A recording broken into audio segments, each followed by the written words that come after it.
Welcome back to the Sustainably Tidy podcast, where I help you get organized in a way that is sustainable for both you and the planet.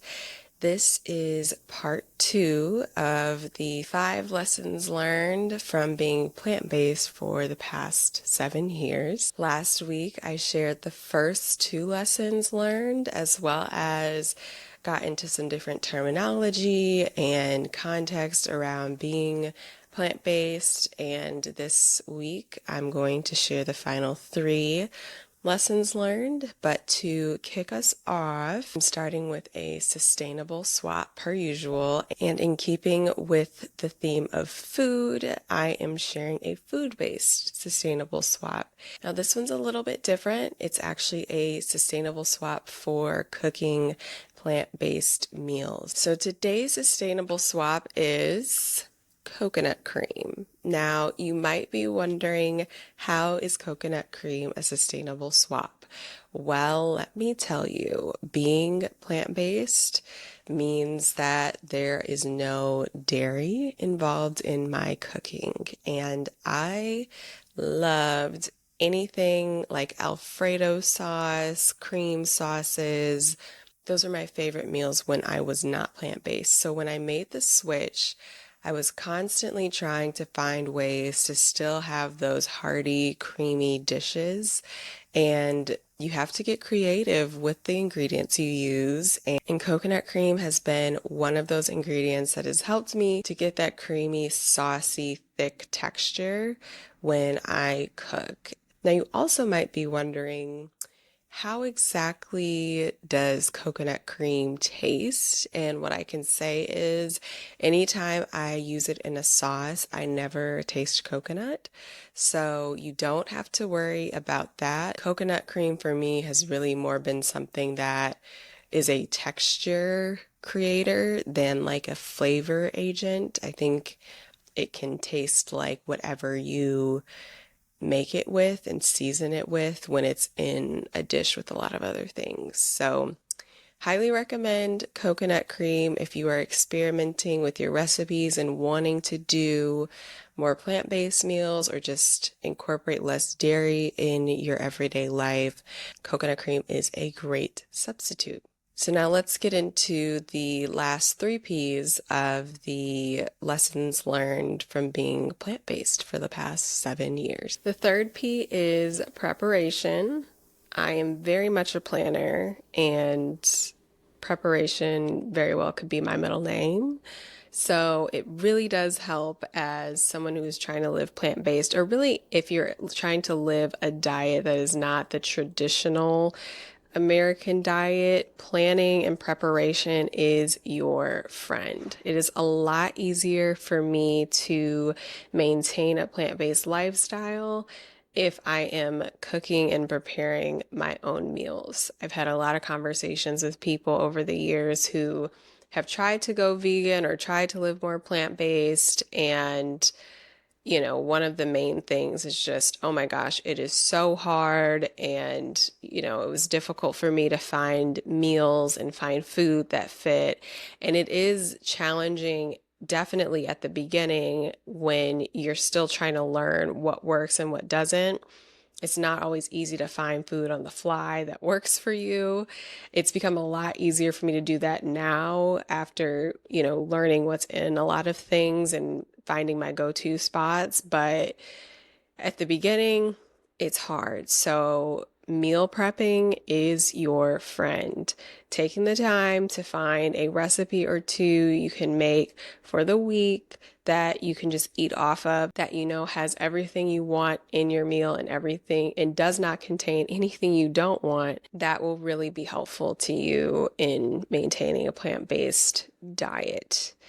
The other piece of preparation that I'm always thinking about, and people like at work or, friends always laugh at me because I always eat before. That's like my thing. Anytime I go to like a barbecue or a friendly function, unless it's, with people who know that I'm vegan and try to make sure that I have something to eat, because I do have a lot of friends who go out of their way to make sure that I am accommodated for. I don't have that issue in those settings. But anytime I'm going somewhere and I'm more of like a plus one, or I just don't know if the host planned for someone being plant-based or not eating meat, I just eat before. I always just eat food before, because the last thing I want to do is show up to a function hungry with nothing to eat.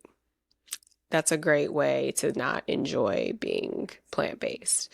So I just eat before. And that way, when I show up to the function, if there's food for me, great. If there's not, all good. And I just tell people I ate before if they have a question. And that usually works out totally fine. So prepare.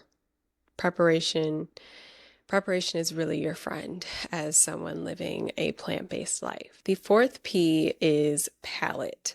And I love this one because it is one that I did not expect. And that is that my palate has significantly changed since being plant-based. I can rattle off a number of different examples. One is that I never used to think about or be able to tell if there was dairy in something. Now I can taste it almost immediately if I bite into something that I didn't think had dairy in it, and I taste it and I'm like, I can always tell. Yep, this has dairy in it. Another one is that I genuinely do not crave a lot of meat or dairy products anymore. That's going to be different for everyone. My mom was plant-based for a little bit, and I remember she still very much craved like cheese and chicken wings, even when she had been plant-based for a little bit. That has not been the case for me. I really don't crave a lot of the meat or dairy products that I used to eat anymore. Every now and then I still will get like a desire, I'm from Detroit, a desire for like a Little Caesars pizza, or a craving for like my mom's German chocolate cake at Christmas time, or just little nostalgic things that I loved. Like I'll still get those little cravings every now and then, but it's not like every day I'm like, dang, I really miss chicken, or dang, I really miss beef. And quite frankly, that has helped me to remain plant-based because I don't crave it anymore. And if you don't crave it, you don't miss it. So it just doesn't feel as challenging or as difficult, at least to me, to be plant-based as maybe someone who does feel those cravings or does miss those things.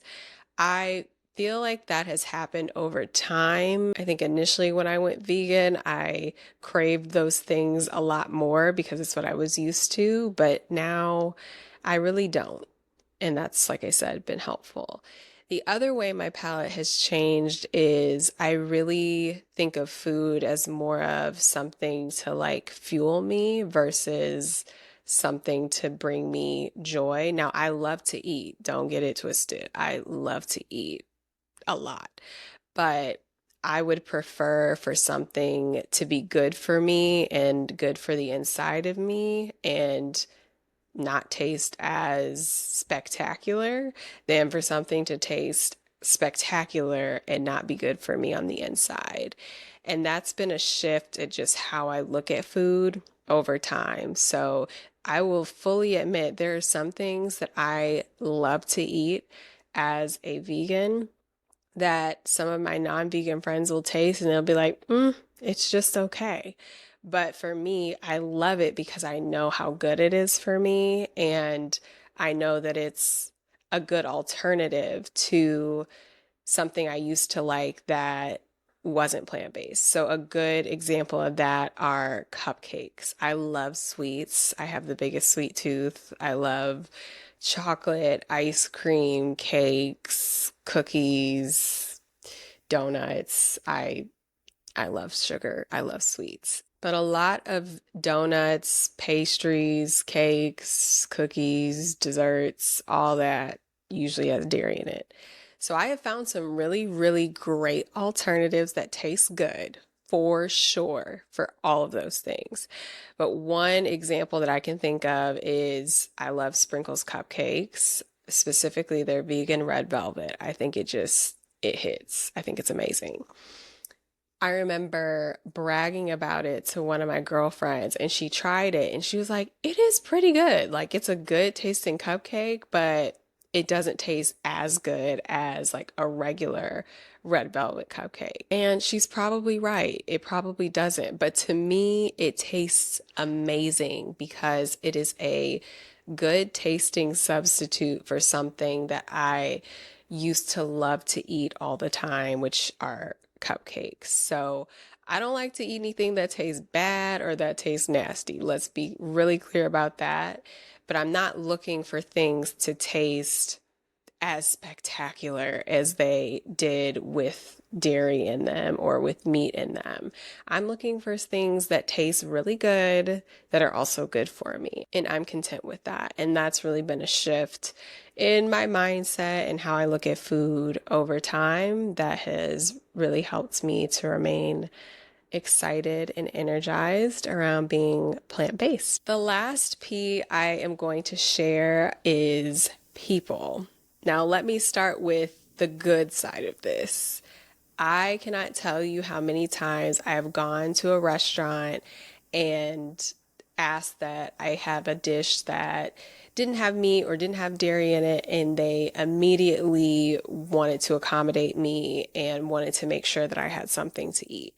Most restaurants and shops now have plant-based options on the menu to where I don't need special accommodations, but anytime, pretty much like I would say 95% of the time I've gone somewhere where there wasn't already a plant-based option on the menu, the waiters, the chefs, the waitresses, the owners, they were like, how can we create something that will be really good and that you will enjoy that is also fitting of your dietary restrictions? And I appreciate that and I don't take that lightly. And so that is why I've really not had any issues anytime I go out to eat with finding something that I can eat. Some places are a little bit more challenging than others, and some places have fewer things in the back they can put together than others, but generally, I can find something on a menu that is fitting of my plant-based desires. So that's like been one of the most beautiful things that I've experienced through people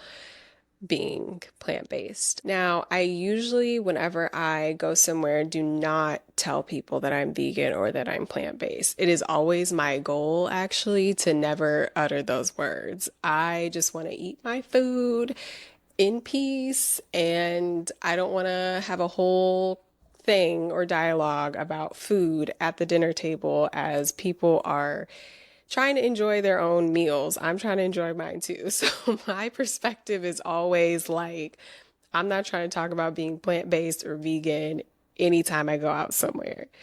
However, what generally happens, I would say about half the time I go out to eat or am at a place where people who don't know me see my plate, is I will make myself a plate or order something. Someone will look at my plate and say, you don't have any meat. Do you not eat dairy? Do you not eat meat? Are you vegan? Are you plant-based? At which time I will say, yes, I am. And then usually what happens is we go down one of two roads. The first road is someone who is really interested in plant-based life, and maybe they've even tried it at some point and have had challenges and they have questions and they want to learn more, really stemming from like a place of curiosity and as maybe something they want to do one day or right now.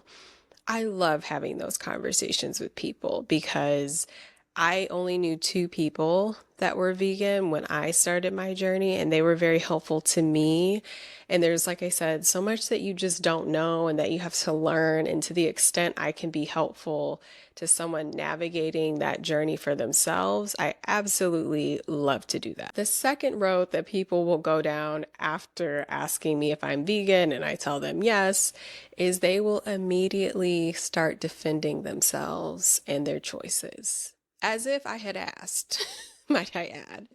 I mean, the things that I have gotten, I mean, it's like they ask me if I'm vegan, I say yes, and they start talking about why they could never go vegan and how crazy they think it is and why would you do that to yourself and you're depriving yourself. I believe you've got to eat meat in order to live a balanced life. And just, I mean, I've gotten some real stories from people and they just go on and on and on and rant about why eating meat is better for you than being plant-based. And I am very much of the mindset that everyone has to do what works best for them and their lifestyle.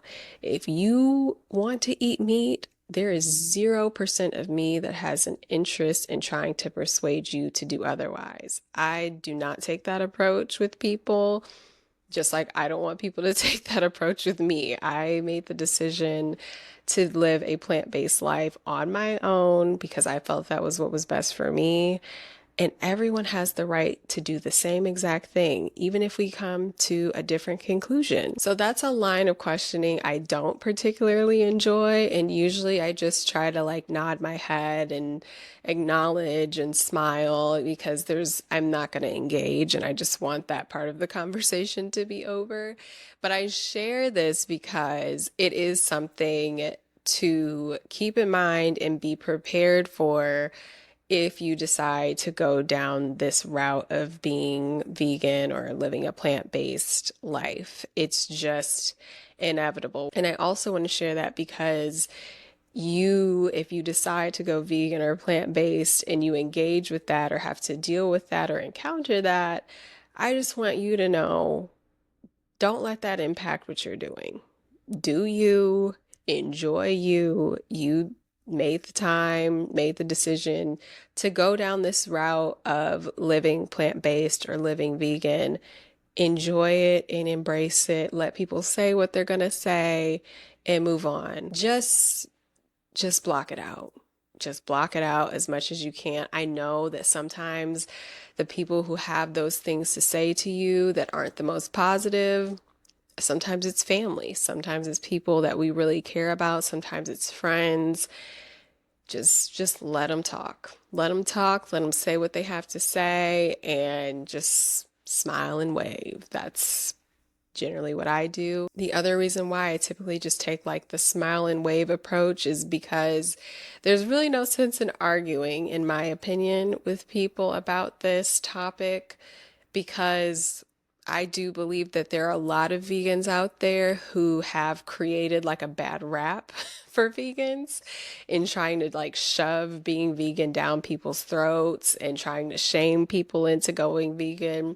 So there are a lot of people out there who do that and who have created this bad rap for vegans. So it's kind of a lose-lose. If you engage too much, I think you get looped into that category of judgy, rude vegans. And then if you don't engage a ton, you're not really, defending yourself necessarily. So I have learned a lot about people and engaging with people and having conversations with people and listening to people, because oddly enough, this is a topic that does bring up a lot of questions and conversation. And some of it's really good and productive, and some of it probably won't be. And so that's where I usually decide to just take a step back and disengage. And that's been my approach. It's worked really well. I plan to continue to do it. So those are my 5 P's, my 5 lessons learned from living a plant-based lifestyle over the past 7 years. I can't wait to share more lessons learned from the plant-based lifestyle as I continue my journey, because it is ever evolving. Let me know if you have questions. Let me know if you've been interested in going plant-based as a form of sustainability or for your health or whatever it may be. I love to hear people's stories, and let me know if you have questions as well. Thank you so much for listening to the Sustainably Tidy podcast. Until next week, I will see you soon.